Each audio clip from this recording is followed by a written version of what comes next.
Good evening, welcome to Singapore Tonight. I'm Yvonne Yong. Singapore has launched its National Plan of Action against trafficking in persons, and it's aimed at taking a more holistic fight against human trafficking. The move comes after a 3-month consultation with various stakeholders. Saiful Bari Ismail with more. While human trafficking is not a severe problem in Singapore, authorities here do agree that because of the country's high people flows, it's an attractive platform for traffickers. A lot of the time, the problem is with sex and labour trafficking. What does this national plan of action really mean for all of us? Well, I think for one, it signals that the Singapore government is committed towards fighting trafficking in persons more holistically, more strategically, and I think more effectively. One of the first tasks is to train some 10,000 frontline officers so they can identify victims, know what to do and how to help them. Standard operating procedures will be altered in the way cases are referred and investigations carried out. This means victims of trafficking should get immunity from other offences, for example, being charged with overstaying or prostitution.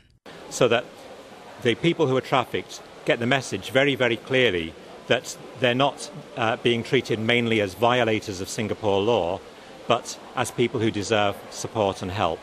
There will be specialised enforcement teams to combat sex and labour trafficking by end 2013. Current rules are also being reviewed to see if Singapore needs a dedicated human trafficking law, which NGOs argue will plug current gaps in prosecution.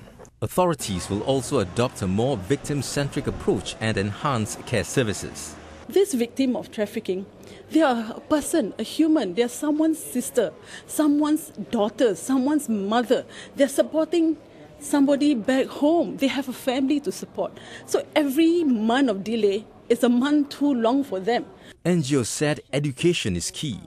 So that we are no longer blind to what may be the reality of what ends up on our tables, in our shops, as consumers. The government has heard strong calls to speed up certain initiatives like the accession to the United Nations TIP protocol, but it's not yet ready to do so. It says there's a need to conduct a thorough review and ensure that Singapore is able to fulfill its obligations in an international agreement first. Authorities said the plan is not a static one and is prepared to take in new ideas.